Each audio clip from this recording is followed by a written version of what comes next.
hosts, Kim and Ed Ryan.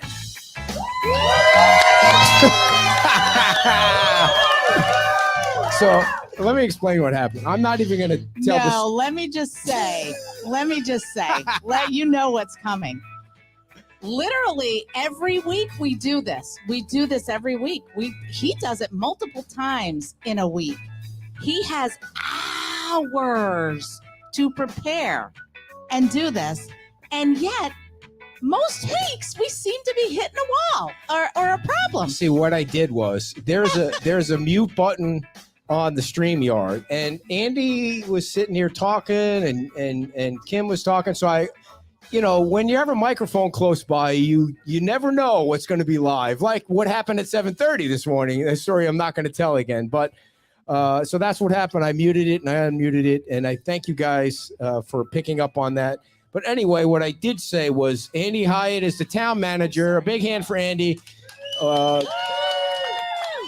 What I did say that you didn't hear is he's on a 10-year contract with a 20-year option, which is, I just made that up, but we hope he's here for a long time. It's his first interview on the show, about 90 days in. So, Andy, thanks for coming on. Thank you so much. And what I heard from that was blame the new guy. No. So what we like to do, Andy, with our guests at the beginning is ask a few personal questions before we get into the professional questions. Okay. So what is your favorite TV show when you were growing up? Growing up, Batman.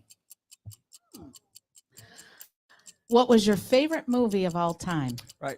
Outlaw Josie Wells. Oh, very nice. He's quick. Starring who? You're quick with the responses. That's good. Okay. And there's a lot of other people. Can't be a family member. Most interesting person you know in your life. Not so quick with that one. Yeah, really.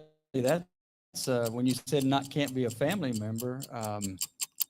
Wow, that's tough.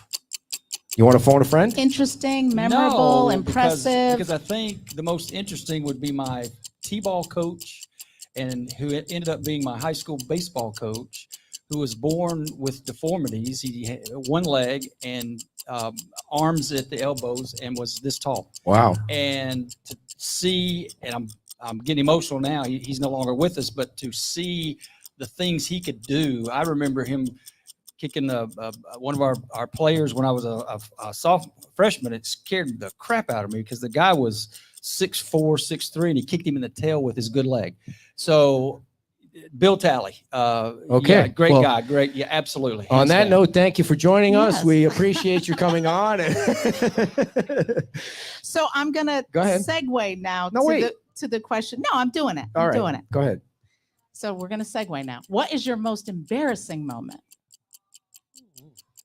Probably a lot of those because I'm the fifth of 5 children. I have 3 older sisters and an older brother. Oh boy! So there's probably a lot, but as I sit here and think, and I guess because it sticks in my mind and it really comes out. I remember in the first grade we had moved from Atlanta, Georgia, to Cleveland, Tennessee. And if anybody knows where Cleveland, Tennessee is, it's near Chattanooga. It's in East Tennessee, foothills of the Smoky Mountains. Beautiful place, but it was a rural area at the time, about 15,000 people. Now it's about 80,000 people. It's really grown. It's part of Chattanooga. But I used to walk to school. It probably seemed like miles, but it was probably only from here to the building there.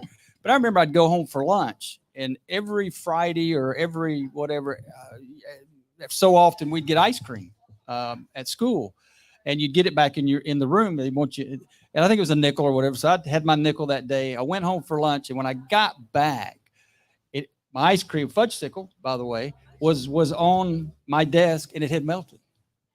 I remember being so. I guess my wife uses the word mortified, but I guess I didn't know that word. I was just embarrassed that I had went threw it in the trash can. I remember I have a very vivid imagination about a lot of things growing up, and that's one of them. But but I love ice cream. He can tell you, I always want to get ice cream for the staff. Ice cream fixes everything. Oh boy. Well, I love ice cream too, but all right. Just so you know, it's only an hour show, so some of your stories we'll need to condense them down a little bit. No, you started off great. You were like boom, boom, boom. All I heard was something about melted ice cream, but the last question on this is I was waiting for you to say, and then I slipped and fell, and my pants fell down, Who was your favorite band of all time? Oh, the Eagles. All right, as long as it's not Pink Floyd, that's all that matters. So, I think you were picking on the Eagles last week or the week before. was I? Yeah, Well, I I think don't you made remember some that. derogatory. Oh no, it wasn't the comments, Eagles. but- It was the Don Felder guy. I didn't realize that he's he's the lead singer of the Eagles or something. He's going to be at the. He's the drummer of the He was Eagles. one or of the something? guitarists with the Eagles. Well, that he's going to be one of kicked the out. performers at. Oh, he got kicked out at the Heroes concert. years ago. Yeah. Yeah, he was kicked to the curb. All right, Andy. So it's been 90 days on the job, a little more than that. So Can't you let me ask it? go right ahead. So it's been about 3 months now. How are things going, and how are you acclimating to the town manager's position here in Fort Myers Beach? 15 weeks, almost 15 weeks. Tomorrow will end the 15th week. It does seem like it's a little longer than that. And only because I remember during the interview, somebody asked me a question, and I don't want to be, if I start to get too long, just pour cold water on my head. We started, there was a question, what are you going to do your first 100 days? Well, I felt like, and any town manager, in my opinion, is a town manager, city manager. They know that part, that every town to a degree functions very similar. This was unique. And I said that I have about 3 to 4 weeks to really catch up on things. Obviously, a lot of things in the news. Being on the East Coast when this happened, we actually sent police officers over to help. So we were engaged, but from afar. But I knew coming in that there was a lot of things I had to catch up on quickly, and so I think that has helped me get to this point and bring. Some of the staff have been critical. The elected officials have been critical. A lot of our fine citizens have been instrumental in sharing information with me. Very, very good information. I always like to learn things, whether it's positive or negative. We try to learn from it, but things have been going pretty well. I think we're off to a good start. Got a lot of things ahead, a lot of things got our hands in now. And so hopefully we'll see a lot of movement and with town hall coming down, starting yesterday, you see some movement as far as the government's concerned, but other things I know, and some hot button topics that obviously I'm sure I'll talk about in a little bit, but yes, we are. And for anybody that doesn't know, you're kind of like the disaster town manager now, because you dealt with the building collapse in South Florida, and then you come to town. You got to control your own mind. You turned it off. Not that you're a disaster, but you have. So you have experience with that, is what I meant. You went from something that was catastrophic to something that really destroyed a community. Correct. I just go back to that just a minute, if I might. I may, June 21st, 2021, when I got that call at 1:30 in the morning that we had a building collapse. I lived in a high rise, and the first thing I said, my building collapsed, because you're not awake, you're answering the phone. No, we got a building collapse with multiple fatalities. Tell people where you. Okay. Yes. I was formerly the town manager of Surfside, Florida, in Miami-Dade County, just north of Miami Beach. The Champlain Tower South collapsed at 1:24 in the morning on June 21st. June 24th. And so we had an opportunity, right? And you don't ever go into situations. Actually, to kind of paraphrase it a little bit, the town was quiet. I mean, our commission, they really argued and fought with each other, and they left staff alone, and we just kind of did our thing. But this just thrust us into a completely different spotlight. I remember coming down, and Collins Avenue is A1A. It's the main drag coming north out of Miami Beach, and it's 24 hours a day, traffic. I remember coming down out of my building and getting out in the street and focusing on that direction, and it was quiet. There was nothing, no sound. There was no cars coming, and so I'm literally running down the street, making phone calls. First calling my wife, tell her, hey, I'm okay. Waking her up, I'm okay. It's not me, but kind of, I'll call you later. So I didn't want her to see something and think, the worst. But the worst that we could imagine happened.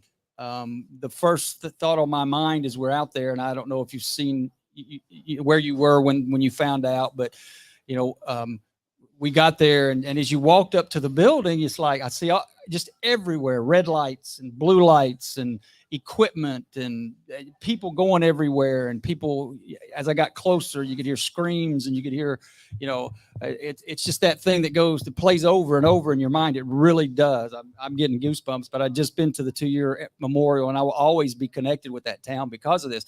But as I got closer, my mind's what are we going to do? How are we going to do this? We need to get survivors. And as I watched the fire department, 10 stories up with ladder trucks, getting retired people over. If it happened earlier in the day, we probably wouldn't have had nearly as many fatalities because everybody been out, work, whatever. But the stories, there's so many stories. I didn't want to go home. We just went to this. So I spent the night.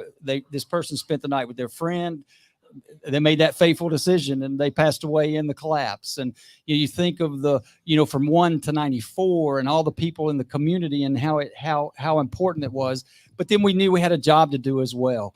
The way the building collapsed made it very difficult to be able to just really do a search and rescue. We had to get the other part of the building down. And our focus was on that. Thank goodness for the state of Florida coming in, sending the money, sending the relief to get the building down. And we had planned a big July 4th fireworks, but we canceled that. I remember standing out on the sidewalk at 3:00 in the morning, telling elected officials, I'm canceling it. It's not happening for obvious reasons. But on July 4th at 10:24 at night, we imploded that building. And that was another bittersweet because now it kicked it up to a different level. So you got to realize for about the 24th to the 4th is about 12 days. Math's not going quick. Our hands were tied. They were on the top of the pile doing things, but we really couldn't get in there with equipment to pull things out. So yes, that kind of, you don't know why you are in particular situations and why things change the way they did to make me available to come here. I had no plans of leaving, but there's bigger plans involved, and this opened up. So 12 days to implode that building, 10 months to knock down Town Hall in Fort Myers Beach. A whole different story, I know. Yep. But so the first time that you come down, what a segue, dear! Wow. The first time you come down, you're hired, or maybe you're not hired yet, but you drive down Estero Boulevard and you see the destruction. What did you think? What the hell am I getting myself into? Well, I flashbacked right there. Okay. Right? I really did, and I remember coming the first the council meeting on May 1st. I had driven in and I came and drove into the Diamond Head, and I remember pulling up and seeing the collapse or the building that had just been demolished right next door. I don't know the name of it. Estero Island Beach Club. That's it. I went straight there. I'm like, for a moment, I just focused on the task at hand now and what we had been through and how quickly, really, at the end of the day, it took right about a month from the collapse to getting the whole building removed from the property. And I'm sorry. Let me back up to getting the last body pulled out of the debris. So it seems like a short window, but I also realized that was just one building. It wasn't the whole town. So then when you look at it as a collective, and I come and I look and I'm like, I can't do this by myself. There's no way. There's no way one person. There's no way 2 people or 3 people or a body of 5 elect. It takes the whole village, and we need to direct and guide and help and pull and push and tug and everything we can do, but we just need to make sure we're all focused on the goal at hand. Will it be back to the way it was? Not really physically, but as far as the people, the people hopefully will still be the same and we'll still be here. So we've got to focus on the task at hand. So speaking of the people, the staff, do you have the staff? Segue. The staff exactly the way you want it yet? Is everybody in place that you want in place? Not from my perspective now. And as I pull the layers back of the onion, I'm putting some pieces together. A gentleman sitting to my left here was really a diamond in the rough that I just discovered by accident. He was already there. He came to do a contracts management job. And as I kept listening to him talk to contractors, that the town was getting, things in order. I kept thinking, okay, there's a piece we need to plug in because it's that can do, will do, whatever it takes to get the job done attitude. And I'm a different kind of town manager. I will just tell you that now. I know I've heard the stories, what you're used to. It's in the rear past. view. We don't look back. I look forward, but I think we take things to the lowest common denominator to get them accomplished. So long story short, there's still some staff we need to hire. There's some plans I've got, and we can talk a little bit more about those when we get to the permitting, part if that comes up, and how I want how Well, you just teed it up. how I want to set that up. But again, I think I started off. It's actually 14 weeks. So remember, 14 weeks. I've been Right. here a lot longer. Right. So I'm still getting learning my the feet pieces, wet a little. right. So you teed it up for me. So we've heard over and over again about the permitting process, that on one side, folks feel like it's taking too long, and some simple permits should be expedited. And then on the other side, there's builders that are asking for permits, and people are saying at the town level that possibly those permits are taking longer because those builders are not keeping up with. They need to provide more information. They need to fill out more forms. So what can the staff do to process them timely, and what changes do you think you're going to make? Just to throw out a few statistics here, a few numbers, actual numbers from yesterday. 730 permits are waiting required documentation. 731. We had 1,000, I think, and 7 homes that are totally gone. 731 permits are waiting documentation, which means that you maybe as a owner builder or a developer. And remember, you probably have contractors that are doing more than one project, so they're probably plugged in. This doesn't represent, 731 individual homeowners. There could be other contractors and things of that nature. So there's information. Rejection letters go out. So we're asking for certain information. Also, we have 87 permits are just waiting for payment. Come pay, and you pick your permit. 87 permits. We had So Andy, do you think it's because did the residents know that? Does this person on the other end know that? Does the contractor on the other end know that? Are they not checking? I mean, is somebody getting an email? Well, where does the responsibility lie? Yeah. Is it them to check once in a while? Is it the town to reach out? Like, where's the middle ground there? What can be done to kind of bridge that gap? That's because that's a lot of people. That's Absolutely. A lot of permits. The town does have a responsibility. Each individual has a responsibility. We send letters, we send information. Hopefully people are following, applicants are following up with their letters and following up with staff. But as a caveat, as part of what we're trying to, actually just this week, Frank and I were talking, and I was talking with our planning, our community development director. We are going to implement kind of a different dichotomy on how we look at. We're going to shift the paradigm a little bit and say, okay, instead of saying I need to hire employees at entry-level position to handle permits who have some experience in permitting, we're going to push the customer service. Because I looked at the job description and the ad, and the first thing was under the knowledge, skills, and abilities, customer service experience. So we're going to kind of shift that. We're going to teach people how to do the process. We're going to go in there and we're going to say, okay, so we don't bring in bad habits, right? We want to teach how to do this. And we're just going to do it at a low level. But first, we're going to incorporate staff support that we already have there. Remember, we brought in staff from Parks and Recreation who had never done permitting, and it really, from what I wasn't here, but it really it went well. So they had zero knowledge on how to do permitting. So it's not so much that I need a lot of knowledge on permitting. I want people that come in that can reach out and follow up and know how to communicate. Remember, it's all about communication and relationships. So we want to build those relationships. We want to make sure that our staff is equipped and our town is equipped to be able to respond. And what we're going to do, we're going to create a system where once you come in and apply, we want to reach out to you like within 24 hours, business days, and follow up with you. All right, this is what you're permitted. This is what you're doing, and just so you, basically the owner builder, we have a lot of that. So I don't mean to interrupt, but let me read something from a listener or a resident. The problem is you get a denial with more info needed. You fix that, and then you get another denial for something else that you fix, and that you get another. This takes weeks, and between each denial, can't we just get one denial with everything you need to fix it? That's my goal. Obviously, is to get to that point, and also remember that in some situations, the fire department's involved. So there's an outside entity that we don't control that kind of works, and mostly with commercial, and a lot with everything. So we have to send things to the fire. We're even waiting on something for the fire department now. That's our gymnasium that we're Bay Oaks gymnasium that we want to get back up and running as soon as we can. So yes, that's exactly what we want to do. We want to streamline things, make everybody in the communication process with our residents and our people applying for permits understand everything that's required as soon as we can. In your opinion, we cut those corners. In your opinion, are the permits going out fast enough? Yeah.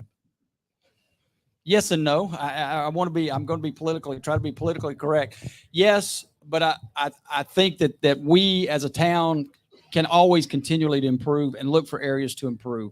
So I think that we can always get faster. We can always do that better. I think we just got a new town attorney, and I'm talking to her a lot about these things about, the unilateral authority I will have to do a few things, and we want to establish that. So it's like if you have a bed and breakfast or vacation rental and the building's not there, do you need to come back and apply and keep applying? No, your building's not there. So I can unilaterally say, no, it's on hold until you get back, and then it kicks back in again. So just some things we need to define a lot better that kind of been hanging on the periphery that nobody's focused on. Are there strategies, measures in place for things like, I just need my fence, or I just need like the simple things that could just be expedited to sweet? Absolutely. I've been in places where we've done that. One way to do that is to have an in-house planner, to have an in-house staff to be able to have plans review that's here more, so we speed the process. So that's the goal, is to get those kind of things where they're, again, where we can just approve it on the spot. We can issue the permit, it's a 10-minute permit or whatever the case is, a mini permit, a fast lane, so we can get those things Fast going. track, yeah. Yes. On a scale of 1 to 10, 1 being the worst, 10 being the best, where does the permitting situation stand right now in my opinion? Professional opinion and what I've experienced, about a 6. When will it be a 10? As soon as I get my arms completely around it, and implement what I'm trying to do. We've You're got have to have some big arms we for are. all of this, right? We've got like 12 interviews set up in the next week with potential permit technicians. So we're really trying to push that envelope now. We get everybody, the HR director, she's new. And again, we can only use the new excuse so long. We're here now. It's our responsibility. Anything that's happens, my responsibility. So we need to make sure we're doing it right. And I am, very focused on all of the whole process, but of the running the town, but especially this. This is what I hear the most about. Right. Okay. He's watching from his roof now. How do we get Rick off his roof? Well, first of all, we really hope he's safe. We really hope he's being very careful and cautious. One thing that we have tried to do is try to come up with a solution that really is the best for the town. And I'll go a little further to talk about that. We are a member of the National Flood Insurance Program. There are other towns that have not followed the rules that are established from up here that we've agreed to participate in. Flood insurance is a big deal with everyone that lives here. There's a particular town, I believe we're a 7 now with the rating. There's a town nearby. Which, when you're a 7 rating, what percentage? I don't want to quote it. I looked it up, but what percentage discount do you get off the rate at a 7? Is it 15? Yes. 15%. And we'd love to be a 1, but we're not going to be there. The town I had in Tennessee, which was not like this, we were a 3. We went from a 5 to a 3. So things we can improve. But however, if we allow things to be built or are left alone, but anyhow, this other town was doing those things, not adhering to the rules, not adhering to the things that really are above us. They are out of our control. And I met with him 3 times myself, trying to come up. And I've asked the question with our attorney, what authority do I have? Can I circumvent? And she said, no, you don't have the license. A building official has the license. The state has the authority. Now, remember, we're completely on the radar because we brought the state in with these conversations. So the town's being watched, obvious, because there's a lot of money being filtered in here from the state and federal government. So we're already on the clock. But this other city, they are town or what, I don't know much about them, but they're in this area. They had actually gone, they did a few of these homes. They went from a 5 to a 7. So everybody's flood insurance went up, not individually, but collectively, millions of dollars. So really, we're in a situation where the town believes that the structures were connected. Amy and Rick believe that they weren't connected. And the ruling from the town, if they're connected, that's the ruling. Steve made the ruling that it's connected, and FEMA's saying, or the state saying it's connected, and you have to now abide by the 50%. And that's the end of the story. The application and the original permit was for a lateral addition, not a separate garage. Even though they're saying it was just connected by that is correct. paint. We were on another meeting on Thursday or Wednesday of this week with the state official. I don't want to say his name. I don't want to get him off a ton of emails. Con Cole. Yeah, you said it. But yeah, just to be honest with you about here, that guy was a jackass. That's what I understand. Yeah, I mean, these people have suffered enough that I understand the rule's the rule, but do you have to be an ass too on top of it? And again, that's about the relationships and how you treat people. So let me ask you this, completely out of left field. You have a structure that was connected. We have a structure that was connected to a giant building in Times Square that has now become like the welcome beacon with paintings on it. How is that any different? I don't know enough about that to really opine about it. I haven't looked into that one too far. We have been asked that question, and we are in the process. Okay. I'm in the process of finding out more details about that, but that has been brought to my attention. I imagine what's going to happen if that has to come down. That is correct. Yeah. So let's talk about beach renourishment. Obviously, that's huge. And there's been some issues with people signing easements and feeling like Big Brother's coming after their property. And maybe. Do you want a water or anything? Do you want a paper towel? All right. We were standing out in the sun earlier today, and you weren't sweating at all. And now you're in the shade, and you're sweating bullets. Well, it's hard. Blocking the wind from the It's crazy, right? So how are we doing with the beach renourishment? Well, from everything that I've hang on. It's okay. Let me get my numbers. So beach renourishment, we've got Right here. That's the numbers you're looking for? Yeah, there's some more numbers there. Oh, we got many. But the beach renourishment, Ian damages on our beach, 220,400 cubic yards of sand were eroded away. So we lost a lot of beach. FEMA, Florida Department of Emergency Management, Public Assistance, has pumped in $7.97 million to the central part and the south part of the beach. We've had to stop because it's bird nesting season and there's some issues down on the south end. The north end, that $1.4 million has been pumped in. So we're working on that. The town is not coming to take properties. If people don't sign, then it's okay. It can create because there's, in a perfect situation, the beach, it'll go from the water up, over, and down. So you have you put the sand back. We put this emergency type berm in. So it's great. We want to bring some more sand in to raise the beach up. What people not signing, from my understanding, and of course, Chad is our expert there. As we go forward, you could go along and you dip down and you have issues. So on the north part, see if I can get these numbers right, because we want to be accurate. Yes, people, 29 in the north have agreed, 65 in the central, and 17 in the south. So 111 have said yes. Out of how many? I believe it's right now 231.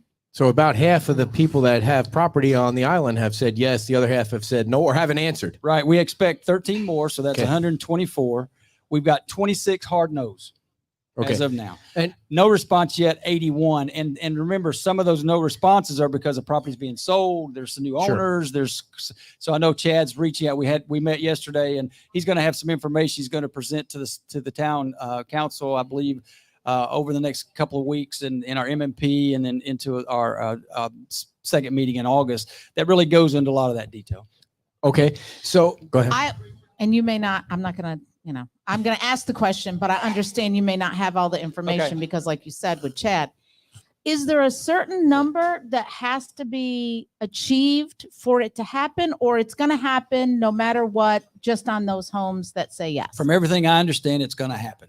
Okay. Right. Now, And there there just are- might But be it's just going to there be, might be divots. it might be, That is correct.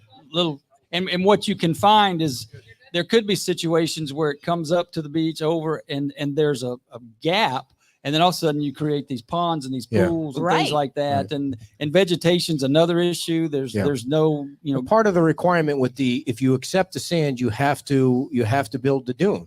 Correct. You have to install Yeah. a dune, and you're allowed to trim it and you're allowed to work on it, but the town can also go on your property and say, hey, listen, I mean, you cut it too short. I mean, they There's are some things allowed to to do. do that. They are allowed to do Correct. that. And that's some of what the concern is. But I mean, we are going to get a bunch of sand. that is correct. And it does protect the town. It does protect the town. Right. Dunes are protective. Well, we don't need a town hall update because clearly we know that the town hall's finally being knocked down after 10 months.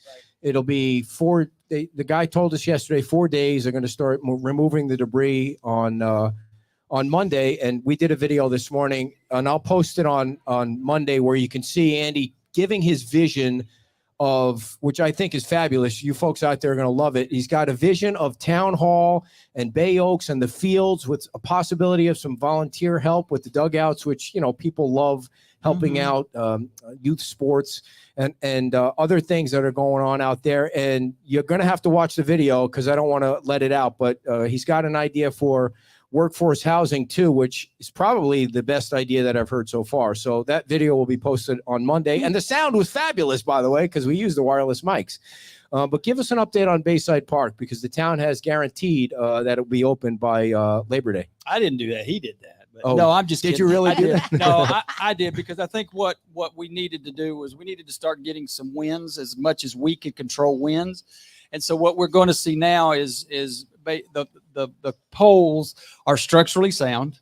So we're going to have to do some sanding and painting to get them consistent, because you can see some debris that's scratching them. We have our shade cells. We protected those, so we'll have those. The electricity's good. We have to put it back the way it was prior. So according to FEMA, everything has to go back just like it was. So we have been assured that the turf, and it's even better turf than was there before, because of the organization that's going to put it in. And of course, we're getting money from FEMA, but we're really coming in very low with what we're doing. So that should be up and running. We're the one thing, we got electrical, but we want to get electrical to the actual stage. So we're working on that now, but we should be up, and the lights are delayed because they're just hard to find right now. So we'll put the palm trees back. They won't be coconut palms. They'll be some regular palms. Wow. So we'll put those back. So everything should be happening. You should see. Did you hear the history of the coconut palm problem down there? He went right over that. Just let it go. Because it wasn't supposed to be coconut palm. Oh, so it wasn't. Okay. It I wasn't. didn't realize From that. what I remember, You it don't- wasn't. You really don't. They're not native, and you don't really put coconut palms out. They're good. Tourists love them. Tourists love coconut palms because in South Florida, over in Southeast Florida, people come and get them, and they make these drinks and sell them on the side of the road, and people love coconut. But they become missiles, and they become detrimental to, and they can Especially hurt in you a as you park. walk by. Right. You can just walk by and get knocked out. That would just be my luck. Bill, welcome back, Bill. Sorry. No. Bill Veach is here. He's going to come on afterward. We're going to talk to him about some issues. But so Labor Day, it'll be open. Yes, sir. We will. We were working with a couple of events that will be coming up toward the end of the month around the anniversary, and also with the songwriters event that happens around the area. So we've got a lot of things that are, and we really feel like that's a win, and that's going to be a good time to get that done. And you have an update on the clock for us? Do you know? We do, actually. Okay, great. The Times Square clock is a big selfie spot for people for forever. And so what do you hear? We actually, the town has it in possession, and reason why that's critical is because now we can do some marrying up of the utilities and know what's going on, and we're talking to the the manufacturer. The clock, how it's manufactured today. Apparently, we were understanding that we were hearing we needed a air conditioned utility box, electrical box, and we're like, what? Okay. So we're kind of working through that now. So that's kind of the holdup. But we fully anticipate, no promises. Can never make promises with dealing with people you don't control. But we anticipate the clock being up by the 28th of September. Nice. Okay. Interesting date that you picked there. Yeah. It's amazing how one thing can mean so much to a community. I mean, Yes, it sir. really is. Iconic. Yeah. Yeah. No, that's Yes, right, absolutely. So have you heard anything about the pier? The pier, actually, a conversation last week with one of the county assistant county managers, talking about working in partnership with them, with ULI, to actually develop a proposal for this. I think that had been kind of in the works a little bit in the past. So we had a meeting with some ULI representatives, and we're going to be, it's planners and things in the area to come up with a design for the whole. How long? This whole. When will it be open, Andy? When will it be up? There's Oh, a lot of geez. planning. Kevin Wayne can't- said 2 to 3 years. Does that sound accurate? Is that for the pier and Lynn Hall Park? No, pier- that was the pier. I know the pier in Jacksonville Beach when I was up there had gotten, I thought Hurricane Matthew or something, just they built this pier that would last and survive up to a Category 4 hurricane. Well, Category 3 pushed up from the bottom and pushed all the platforms, and they even lost pilings. They were like, we don't know why these pilings should last. So it took at least 3 years for them to get that back. Okay. Yeah, built. because So there's so that's many different potential. organizations involved That too. is correct. Army Corps of Engineers, Multiple governments. Yeah, and yeah. that's always so much bureaucracy. Unfortunately, if we could do it, it's cost prohibitive, but if we could do it, we would. But we continue to push the pier. That's just part of the life here Yeah. as well. When you, I will go say ahead. that the bathrooms that the county has Yeah. down there I in told the Lynn guy Hall Park today. are the best I've ever seen. I had to go twice in a half hour, so I went over there Yes. and I thanked the guy that it's air conditioned, it's Yeah. clean, they're always taking Yep. care Yeah, of it. those are big deal. Yeah. And in any town that does any special events or anything like that just spend a little extra dollar to Yeah. have those. Yeah. Have It's well those. worth the price of admission. Even I if don't- you have to pay for the potty, do it. Now, Andy, I know you don't have to make these decisions; you just have to implement them. But when you hear from the residents about the building back of the, go ahead. I didn't mean. My Go ahead, right ahead. I question. didn't mean. Sorry. Right. Go ahead. All right. So when you previously were talking with Ed, when you were doing the interview, you talked about the old Florida style that you like and that you got from the residents that they like. So, now that has to be accomplished, by adhering to new codes. Everything's got to go higher. Right. What can you and your staff do to balance that desire with the desire of developers that may want to do more than that? Yeah, a lot of this is going to be in the hands of the elected body, obviously, the Mhm. LPA and all that as you go forward. But it's a couple of cities I've been in, they put design standards out, and they've kind of incorporated those into the the comp plan to make sure that we build that the town looks a certain way and is done a certain way. Fortunately or unfortunately, we're in that position now to where developers are going to come in. They really can't go up. So are they buying now to go out, to spread out as far? Are they trying to get as many lots and that type of thing? And so that offers another opportunity and concern for people being able to see the beach. There's no guarantee that you have a view. I get all that, but we're trying to keep the charm. We're going to do as much as we can, working with the elected body, try to keep that expectation for the way it has been around it. Even though everything's got to be lifted up, it can still have a lot of charm. There's a gentleman that came in a couple of meetings ago that they're building back a home that they lost here, and they're going to build it the same way. It's now going to be just Well, raised yeah, up. I mean, I think that's the thing. We all know, or people all know, it has to go, it has to start up. But it's still, if you had 2 stories before, you should have 2 stories again, just at a different height. Well, I mean, I agree right? with that. I agree Thank with you. that. Well, I mean, we interviewed the London Bay CEO last night, and he spent You $38 did? million I wasn't there. on the I'm sorry. outrigger property. He can't make that investment back in 3 stories. So it's going to be an interesting That is But true. if you scenario bought over the it- next year. if Huh? you bought it, you knew what the rules were. I mean, know. obviously, you're not going to spend that That kind is- of money and yeah. not do your due diligence. So, Andy, Good thing. you keep saying elected body. Yes. I think you mean the town council. That is correct. I'm who, sorry. who do you like the most and dislike the most? Well, you don't even I- have to dignify that. I actually I actually love Bill and John. Who just happened to be sitting right off camera. More than the others, or are you just saying? I'm just Actually, when you come into, and it's really interesting when you come into a community as idiot. a town man. That's an interesting question. I love it though. I love that. You build a rapport at the interview process, Right. And as I was going through that, I'm doing the same thing. I was interviewing, to see, okay, Yeah. Can I work for them? Right. Yeah. Is this going to be a good thing, a good communication thing?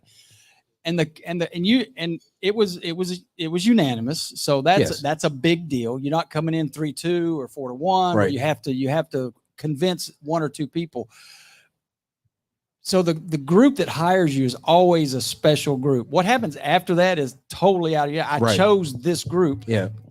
Does that make sense? Yeah, for sure. And they chose you. Yeah. And they chose me. So now, I know they absolutely love me. I mean, that goes without saying. Well, and the interesting thing about where you came from is when we interviewed the guy that lost. Was he the mayor? He was the mayor. Yes. He lost, and he loves you, and he lost the Yes. election by a small amount of Like votes. 17 votes. I think. And if he said he's running again, and when he runs again, he's going to try and hire you back. And somehow the politics of whoever won, it didn't work out. And that's the way it always is with town managers or city managers, whatever, and the politicians at hand. Sometimes they change things out. But what the town of Fort Myers Beach needs now is consistency for a good 5 years. I mean, on the council and in the town manager's position, because, there's a lot of rebuilding going on. Absolutely. And it's going to be institutional knowledge. Fortunately or unfortunately, we don't have a long history as a town.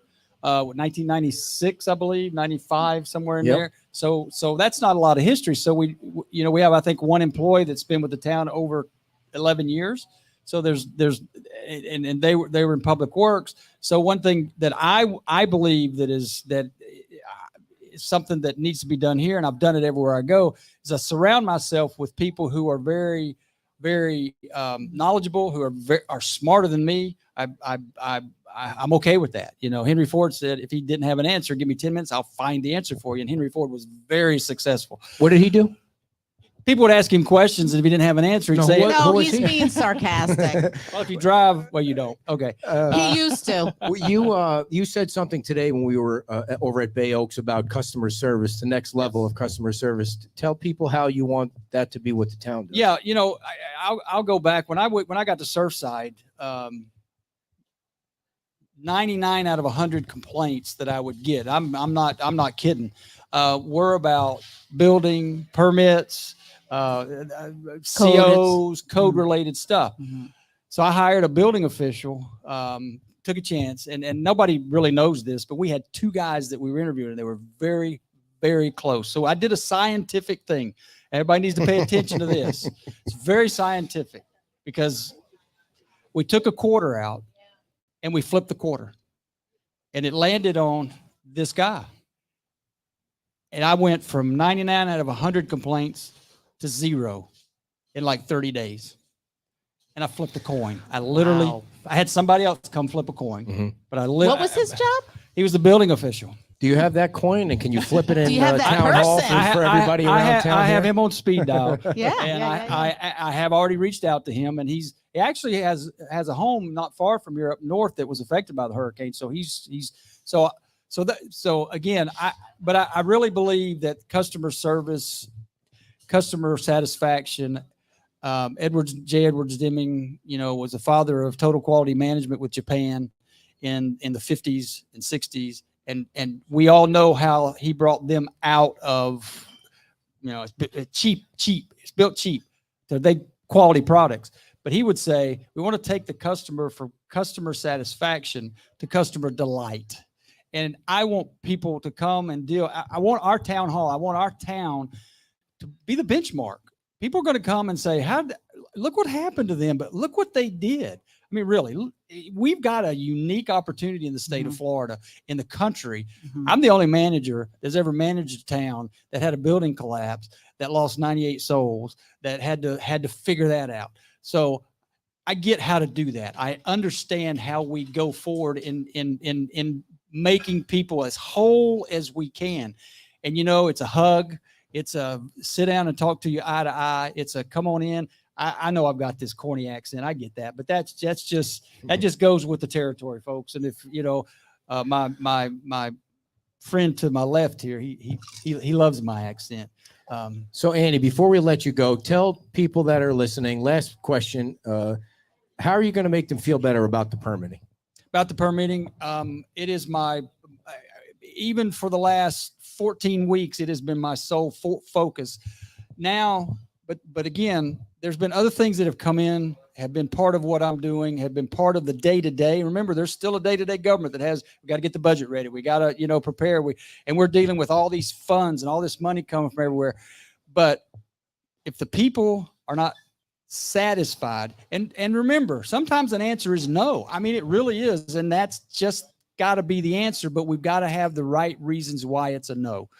We can't always say yes, because sometimes our decisions, good or bad, yes or no, right or wrong, could have consequences on everybody. We want to have positive consequences. We want to make sure that we don't get your flood insurance raised by decisions we make. We don't want to do that. We really don't. And Bill and I had a conversation while he's in the Atlanta airport yesterday. John and I had a conversation this week. The mayor and I had a conversation this week. Karen and Dan, we've had conversations this week about this. We talk continuously. We want to make sure, and I listen to them. We got to do better. We got to do better. I'm the do better guy. I mean, nobody beats me up more than me. My dad told me, and I'll leave you with this. My dad told me years ago when I was going out as a 13, 14, whatever, remember who you are. And I still today, they're gone, but at 64 years old, I still hear my dad say, remember who you are. And because I am now in a position that can affect thousands of people's lives. And your stamp along with this council will be on the rebuild of this community. Absolutely. No matter what happens. Good or bad. So. Good or bad. Andy Hyatt, everybody, the town manager of